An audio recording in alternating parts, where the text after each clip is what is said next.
November 4th, 1979, chaos erupts in the heart of Tehran. The world watched as Iranian militants stormed the US embassy in Tehran, smashing through barricades, capturing 52 American hostages. For the next 444 days, tensions between the US and Iran reached a significant amount, reshaping diplomatic strategies and influencing American foreign policy for the coming decades. But to understand how we got here, we must understand Iran's turbulent political climate during the time. The 1979 Iranian Revolution overthrew US-backed Reza Shah, Mohammad Reza Pahlavi, replacing him with Ayatollah Khomeini's Islamic Republic.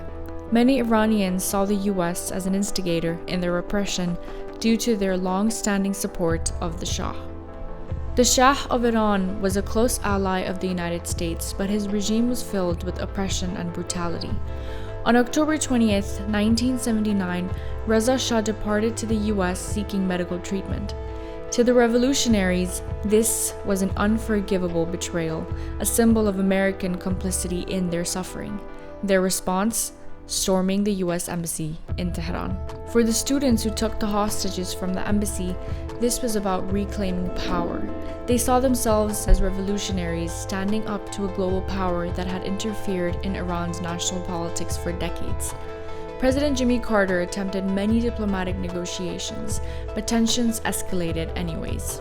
Jimmy Carter's administration also attempted a military rescue mission known as Operation Eagle Claw.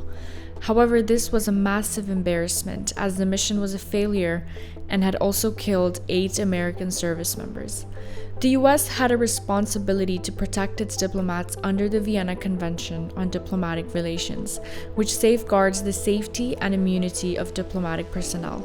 The failure of this mission not only put lives at risk, but also undermined US credibility on the global stage. After months of negotiations and mounting pressure, the Aljazair Accords were signed on January 19, 1981. This agreement required the US to release Iranian assets and promoted non-interference in Iran's internal affairs. Minutes after Ronald Reagan was sworn in as president the next day, the hostages were released. The Iran hostage crisis raised profound questions. What responsibility does a government have to protect its citizens abroad? If diplomats must be protected at all costs under the Vienna Convention, what happens when diplomacy fails? And how does respecting a nation's sovereignty conflict with the need to uphold international law? With all that being said, the Iranian hostage crisis underscores a fundamental principle. The US government is responsible for protecting its citizens abroad.